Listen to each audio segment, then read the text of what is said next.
در این ویدیو قصد داریم با هم شواهد و مدارکی رو بررسی کنیم که وجود شخصیت تاریخی اسکندر سوم مقدونی رو اثبات میکنه. به خاطر انتشار ویدیوهای بی‌پای و اساس در این باره و سوالات شما عزیزان تصمیم گرفتیم این ویدیو رو درست کنیم. از اونجایی که زمان ویدیوی اصلی خیلی طولانی شده بود، ویدیو رو قسمت بندی کردیم و اونا رو با فاصله زمانی کوتاه از هم منتشر میکنیم.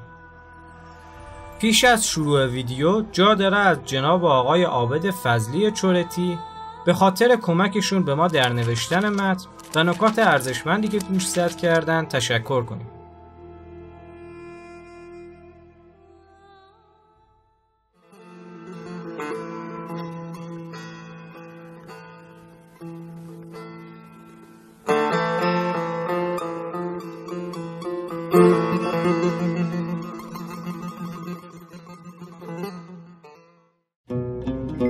مسافرت در دنیای باستان با اینکه زمان بر بود، اما این زمان به اون طولانی مدتی که برخی ادعا میکنن نبوده. هرودوت میگه برای یک چاپار 6 روز طول میکشیده که فاصله 2500 کیلومتری از سار تا شوش رو طی کنه و این زمان برای کاروانهای تجاری 90 روز بوده. بنابراین قرار نیست که چندین دهه طول بکشه تا اسکندر به شوش برسه.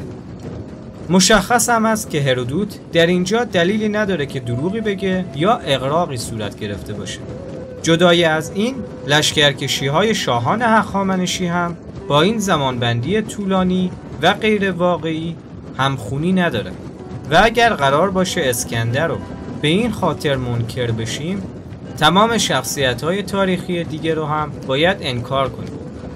در مورد فتوحات سریع اسکندر جواب قانع کننده و کاملا عقلانی وجود داره که اگر مدام دنیای واقعی رو با گیم مقایسه نکنیم و کمی تحقیق در این زمینه انجام بدیم، میفهمیم که چطور اسکندر تونست به این سرعت شاهنشاهی هخامنشی رو فتح کنه. قبل از اینکه دلیل فتوحات سریع اسکندر رو توضیح بدیم، یک سری فکت رو با هم دیگه مرور میکنیم. فتوحات کوروش کبیر حدود 20 سال طول میکشه و فتوحات اسکندر 10 سال، یعنی تقریبا نصف کوروش. فتوحات هوخشتره حدوداً 40 سال طول میکشه و کوروش قلمرو ماتا رو در کمتر از 3 سال فتح میکنه. بابلیان حدود 1 قرن طول میکشه تا این منطقه رو فتح کنن. کوروش در 1 سال موفق به فتح این قلمرو میشه. بریم سراغ اسکندر.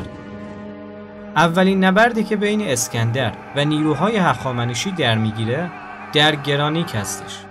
در این نبرد پارسیان تمام سربازان موجود خودشون در آسیای صغیر رو جمع میکنن و به مقابله اسکندر میرن که در نهایت شکست میخورن.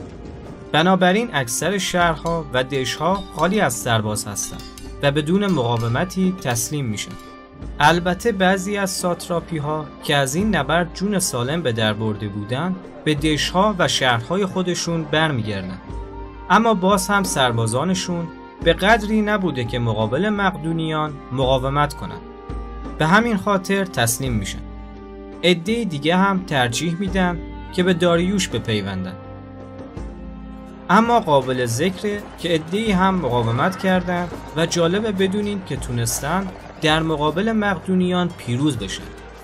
اما خود این اسکندر این نبرد و محاصرات رو رهبری نمی‌کنه و این وظیفه رو به افسرانش میسپره. باز هم میگم مقایسه کردن دنیای بازی با دنیای واقعیت کاری ابلهانه است.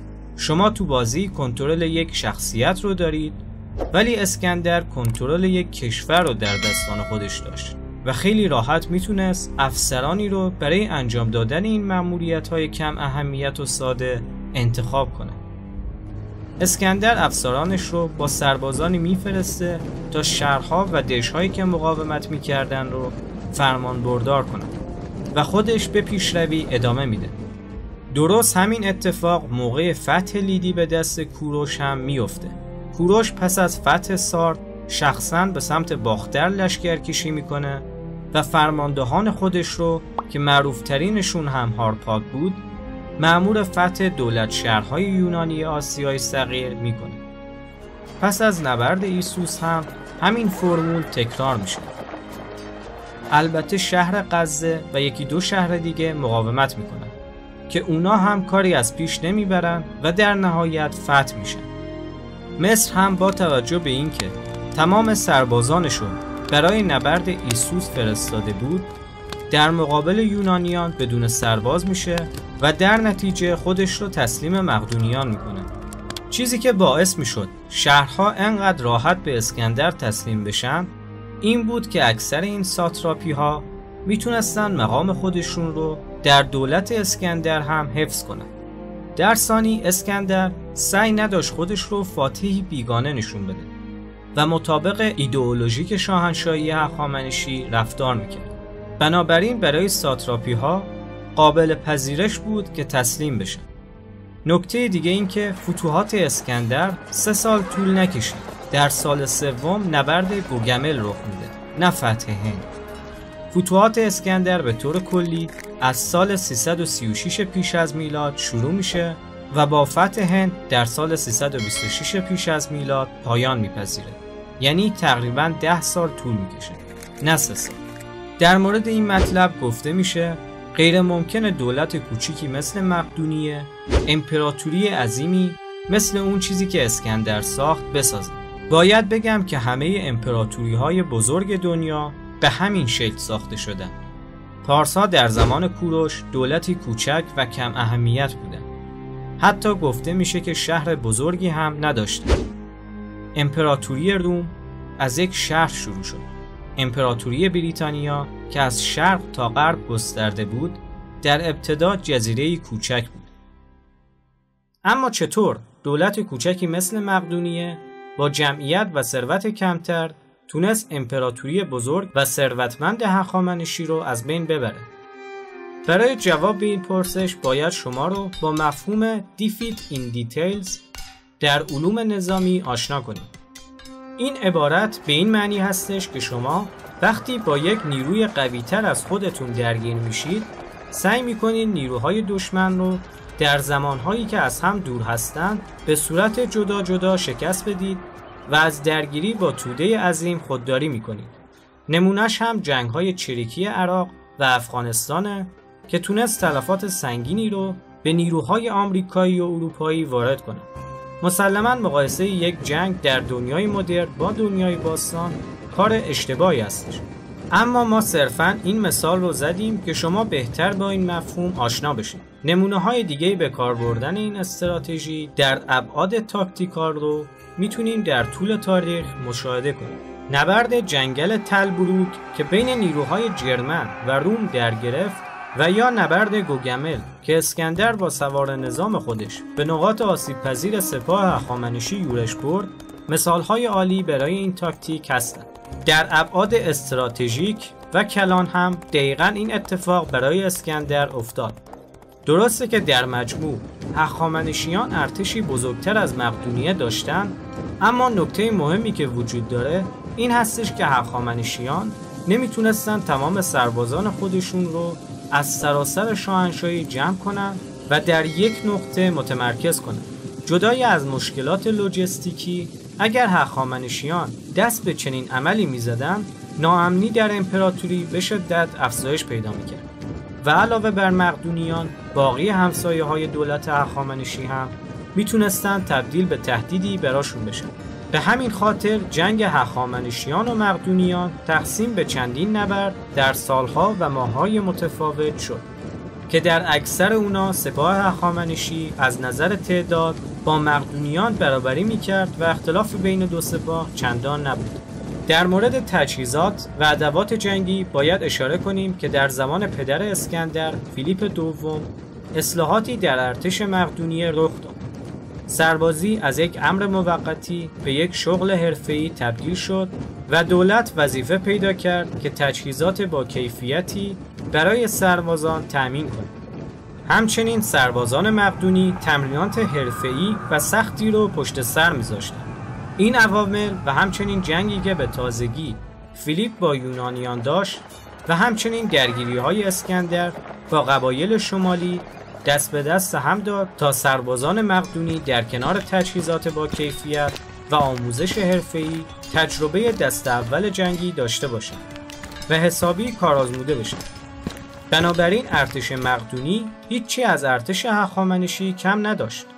فالانژهای مقدونی به راحتی میتونستند در مقابل گارد جاوید هخامنشی مقاومت کنند و حتی شکستشون بدن.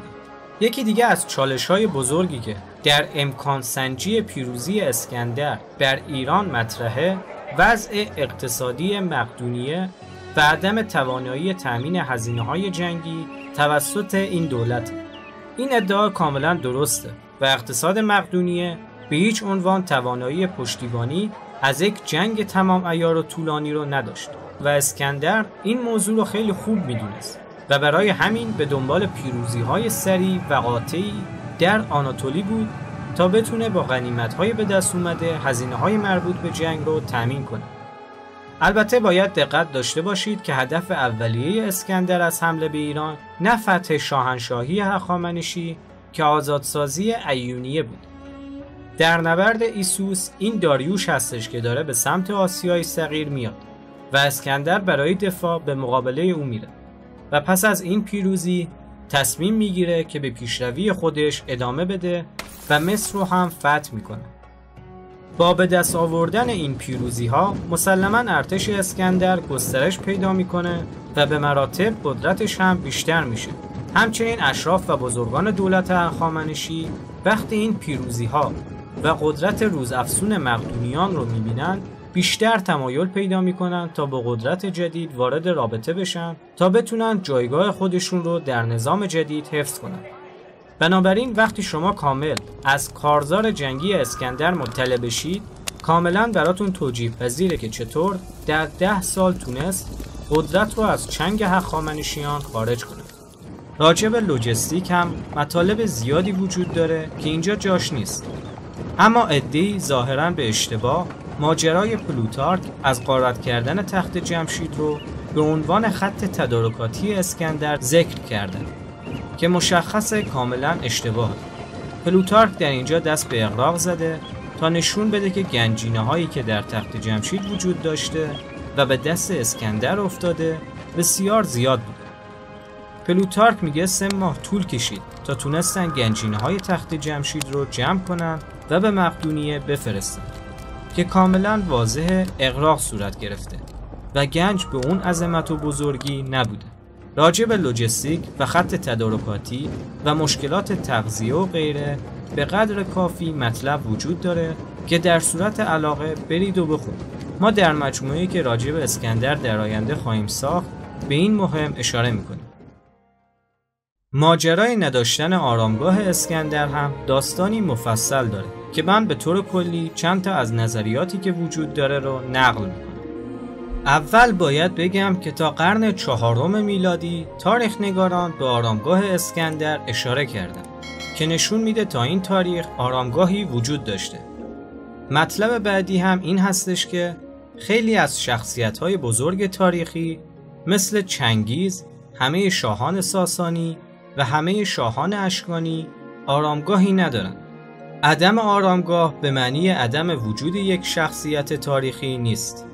اما راجع به اسکندر همینطور که گفتم تا قرن 4 در منابع ذکری از وجودش هست، اما بعد از این قرن دیگه اشاره‌ای بهش نمیشه. خب چه اتفاقی افتاده که دیگه ما اشاره‌ای به این مقبره نداریم؟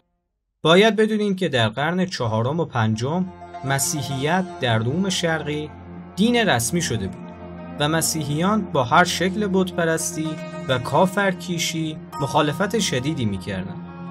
اسکندر هم توسط عده‌ای از مردم پرستیده میشد و آرامگاهش به نوعی بتخانه قلمداد میشد که چندان برای مسیحیان قابل پذیرش نبود. پس یک تئوری که وجود داره این هستش که مسیحیان آرامگاه رو نابود کردند. در برخی از منابع اشاره شده که تاجری جسد اسکندر رو قاچاقی از اسکندریه خارج میکنه که البته این که کجا میبره چندان مشخص نیست. اخیراً یک سری معابد در مصر یافت شده که در این معابد نقاشی‌هایی از اسکندر کشیده شده و اجسادی از یونانیان دفن شده در این مکان پیدا شده. این کشف جدید باعث شده که عده‌ای این احتمال رو بدن که جسد اسکندر به این مکان انتقال پیدا کرده تا در جایی دور از دست مسیحیان دفن میشه. البته هنوز کاوش‌ها کامل نشده و نتیجه قطعی نمیشه گرفت. در سالهای اولیه پذیرش مسیحیت به عنوان دین رسمی، مسیحیان آرامگاه و معابد قدیمی موجود در شهرها رو تبدیل به کلیسا کرده بودند. بنابراین یک فرضیه‌ای که وجود داره این هستش که معبد اسکندر هم به کلیسا تبدیل شده و از اونجایی که اسکندر شخصیت مهمی بوده و از اونجایی که آرامگاهش به کلیسا تبدیل شده بود، با گذشت زمان به عنوان یک قدیس مسیحی شناخته میشه و جسدش به اروپا منتقل میشه.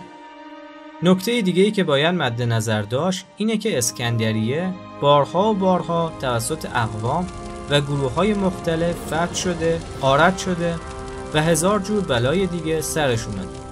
پس اونقدری عجیب نیست که اگر آرامگاه اسکندر هم طی این اتفاقات نابود شده باشه. همینطور که کتابخونه اسکندریه و فانوس اسکندریه نابود شدن. فکر میکنم به قدر کافی تمامی جوانب رو سنجیده باشیم. اما باز هم اگر سوالی براتون پیش اومده حتما با ما در میون بذارید.